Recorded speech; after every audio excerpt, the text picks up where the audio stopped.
জুলাই আন্দোলনের ইতিহাস বলতে গেলে সামনে আসে সমন্বয়ক, সাধারণ শিক্ষার্থী কিংবা বিভিন্ন ছাত্র সংগঠনের কথা। তবে আন্দোলনের সেই রাজপথে নীরবে ধারাবাহিকভাবে সক্রিয় ছিলেন কয়েকটি বাম সংগঠনের কর্মীরাও।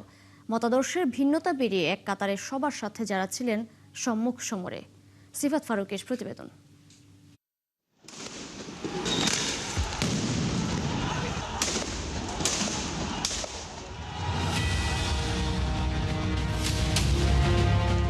একটি দেশের ইতিহাস লেখা হয় কাগজে, আর সেই ইতিহাসের চিত্রনাট্য রচিত হয় রাজপথে। ২৪শে জুলাই আন্দোলন বাংলার ইতিহাসে তেমনই এক সময়। বাংলাদেশের ইতিহাসে একসময় সেই রাজপথের প্রধান লড়াকু যোদ্ধার নাম ছিল কমিউনিস্ট ভাবধারার ছাত্র সংগঠনের নেতাকর্মীরা। সেই সংগঠনগুলোরও ভূমিকা ছিল ২৪শে জুলাইতে। এ নিয়ে কথা হয় তাদের সাথে।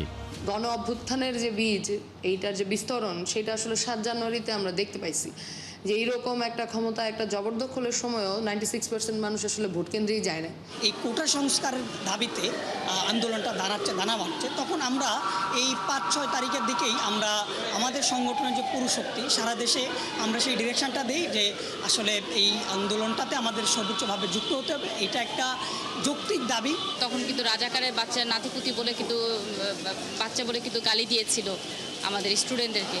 তারই প্রতিবাদে কিন্তু ছেলেমেয়েরা কিন্তু রাজপথে নেমেছিল, বিশেষ করে মেয়েরা।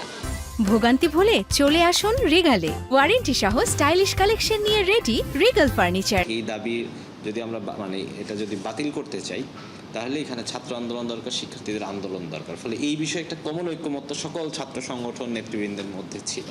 অনেকের সাথে মতাদর্শের পার্থক্য থাকলেও জুলাইয়ের রাজপথে তাদের দেখা গেছে সমবেত কণ্ঠে একই ব্যারিকেডে, একই স্লোগানে প্রতিবাদ জানাতে। কারণ পরিচয়, মতাদর্শের ঊর্ধ্বে গিয়ে সেই আন্দোলন ছিল প্রতিটি বাংলাদেশির। আমরা দেখেছি যে যেই বৈষম্যের কারণে আসলে আমরা সবাই একত্রিত হয়েছি, সেই বৈষম্যটাকে কিভাবে বিলোপ করা যায়, তার জন্য আমাদের লক্ষ্যমাত্রা কিন্তু রোডম্যাপটা কিন্তু একটাই ছিল।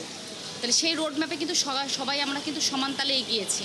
আন্দোলনটা যদি যৌক্তিক হয়, দাবিটা যদি যৌক্তিক হয় এবং সেই দাবিতে যদি সাধারণ ছাত্ররা, জনগণ যুক্ত থাকে, তাহলে সমাজতান্ত্রিক ছাত্রফ্রন্ট সেই দাবিতে, সেই আন্দোলনে থাকবে। এই আন্দোলনের মধ্যে অন্য কোন কোন সংগঠন আছে সেটা ছাত্রফ্রন্টের কাছে প্রধান বিবেচ্য বিষয়। অবশেষে আসে ৫ আগস্ট, ৩৬শে জুলাই। ঐতিহাসিক গণ অভ্যুত্থানে ক্ষমতা ছেড়ে পালিয়ে যান স্বৈরাচারী শেখ হাসিনা। ফলে ওইটা একটা অন্য ধরনের অনুভূতি। আমি যখন শাহবাগে গিয়ে পৌঁছালাম, দেখলাম যে হাজার হাজার মানুষ, কেউ দোয়া করতেছেন, কেউ কান্নাকাটি করতেছেন, কেউ নামাজ পড়তেছেন, হই হুল্লোড় হচ্ছে।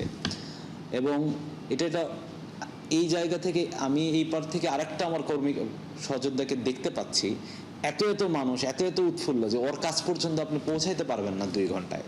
৫ আগস্টে আমরা তো আসলে অনেক কিছু করি নাই, জাস্ট সকল বিরোধকে আমরা ভুলে গিয়ে আমরা একজন আরেকজনের হাত ধরছি। ধরেন যেই লোকটা আমার হাত ধরছে, আমি তার দিকে তাকায় ভাবি নাই সে কে, এবং সেও আমার দিকে তাকায় ভাবে নাই আমি কি নারী কিনা। আচ্ছা, আমার হাতটা কি একটু মোলায়েম করে ধরতে হবে কিনা, হাতটা একটু ধরতে পারলে হাতটা একটু আরেকটু উপরে উঠে ধরতে হবে কিনা, কিংবা সে ভাবে নাই যে আচ্ছা আমার আইডিওলজি কি, আমি কোন দলের রাজনীতি করি, কিংবা আমি আদতেই রাজনীতি করি কিনা।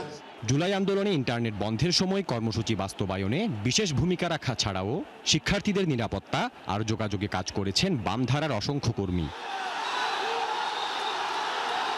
সিফাত ফারুকি, ৭১, ঢাকা।